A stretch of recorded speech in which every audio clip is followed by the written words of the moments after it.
Hello दोस्तों, नमस्कार। आपका स्वागत करती हूँ डीएनपी इंडिया में। इस वक्त की 10 बड़ी खबरों से हम आपको रूबरू कराएंगे। तो आइए शुरुआत करते हैं खबरों का सिलसिला।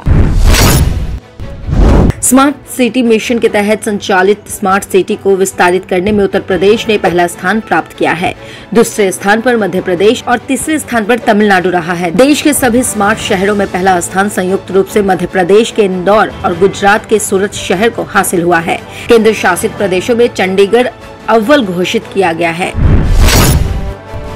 मध्य प्रदेश में भारतीय जनता पार्टी यानी बीजेपी की प्रदेश कार्य समिति की बैठक में केंद्रीय नेतृत्व ने देश के भाजपा शासित राज्यों को नया संदेश देने की कोशिश की है।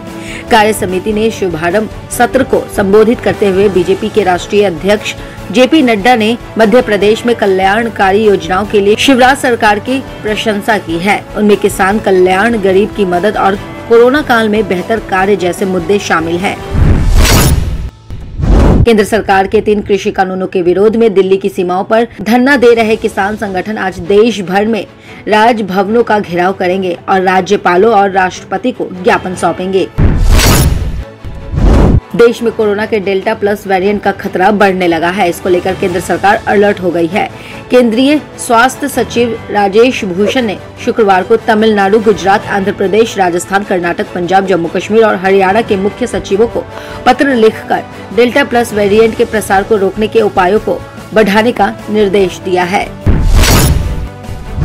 वेस्ट इंडीज और साउथ अफ्रीका के बीच अब 5 मैचों की T20 इंटरनेशनल सीरीज का आयोजन होना है। 26 जून यानी आज से ये 5 मैचों की T20 सीरीज शुरू हो रही है। इसी सीरीज के पहले 2 मैचों के लिए मेजबान वेस्ट इंडीज टीम का ऐलान हो गया है।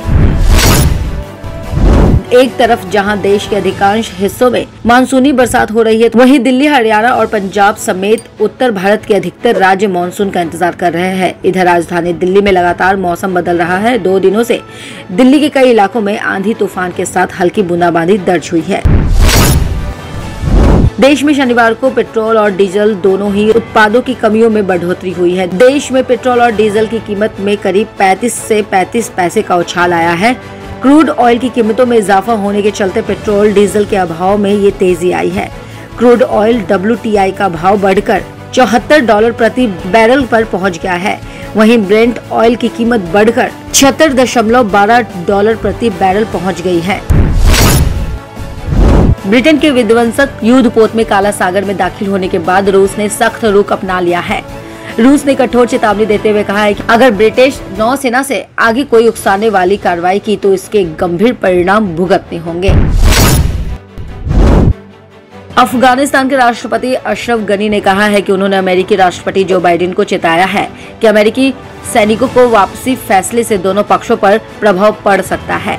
हालांकि उन्होंने बाइडेन को वापसी में देरी करने के लिए नहीं कहा।